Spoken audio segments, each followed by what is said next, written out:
Merci beaucoup. Merci beaucoup. Je suis ravi d'être là avec vous aujourd'hui pour parler des progrès. Mais je ne veux pas parler de moi tout de suite. Je veux parler d'un copain. Un copain qui m'accompagne depuis un an et que j'ai la chance de partager un chemin avec lui parce qu'il se trouve que c'est un copain qui a 1200 ans d'existence. Il avait déjà connu des violonistes dans son histoire et il va continuer à rencontrer des violonistes. Et pour moi, c'est la plus belle forme de progrès. C'est-à-dire que Hieronymus Amati, dans la grande école de le violon italien, pardon, je ne vais pas chanter, tout à l'heure peut-être, il a construit ce violon en pensant à l'avenir, en pensant au progrès, sans doute.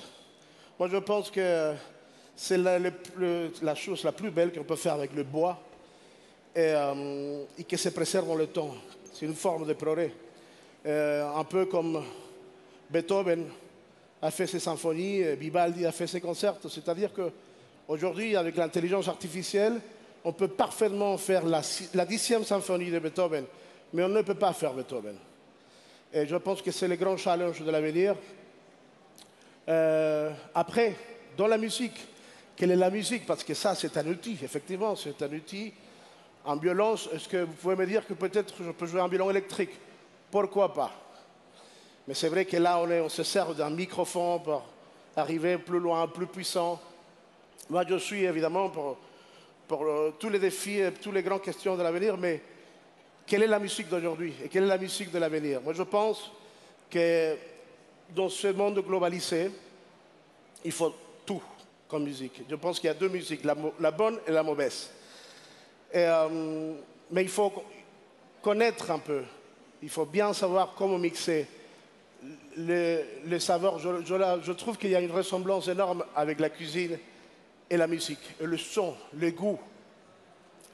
Et donc, je viens de jouer tout à l'heure un peu du Bach, un peu de la musique sud-américaine et un peu de Michel Legrand. C'est vraiment quelque chose qui m'est venu comme ça parce que moi j'adore l'improvisation. Je crois que c'est quelque chose que tous les musiciens d'aujourd'hui commencent à se poser la question parce que j'ai une formation, je m'appelle Alexis Cárdenas, je suis un violoniste franco-vénézuélien, des formations classiques, mais toujours intéressé à toutes les musiques du monde, le jazz, la musique du monde, la musique africaine, la chanson française, évidemment la musique classique, mais la musique classique a des périodes complètement différentes. Donc, au XXe siècle, on a eu les spécialisations.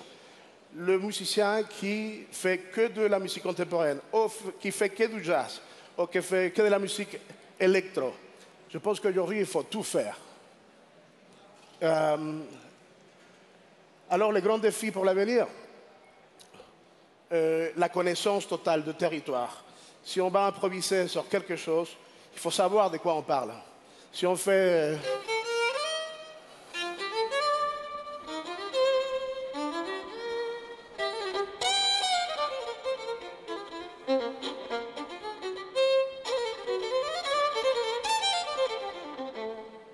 Est-ce que vous pouvez me dire une mélodie que je puisse improviser? Une mélodie connue, hein?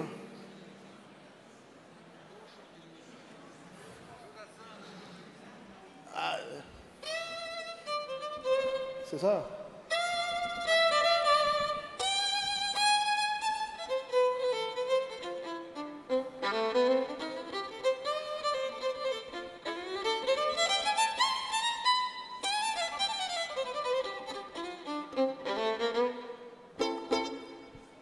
Pourquoi j'improvise? Parce que je connais... Merci. Je connais parfaitement le territoire et je pense que je ne suis pas un expert de business, mais pour un musicien, la chose la plus importante quand on se lance dans le monde de l'improvisation, et je pense que c'est ça l'entrepreneur, connaître le terroir, la connaissance du territoire. Et donc, je vais finir avec une dernière improvisation. Cette fois, ça sera plus dans l'Amérique latine, un continent d'une richesse incroyable qui reste encore à découvrir.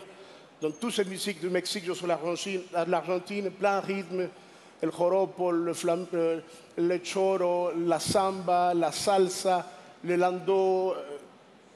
je ne vais pas tout faire aujourd'hui, mais c'est un petit voyage pour l'Amérique latine. Merci beaucoup.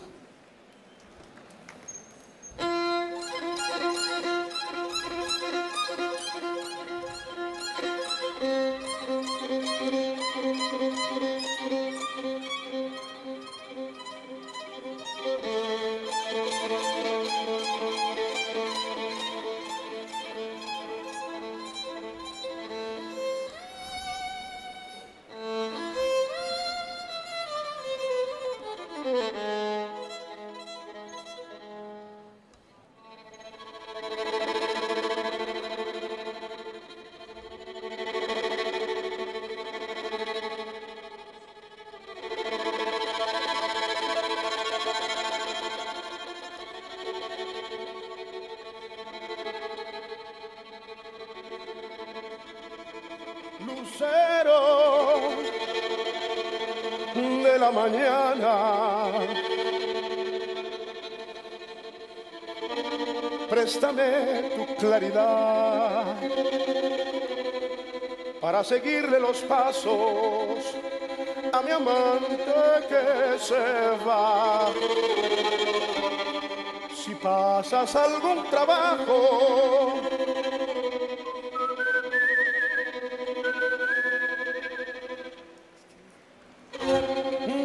lucero del alba que te vuelva a regresar. Dile al lucero del alba que te vuelva a regresar.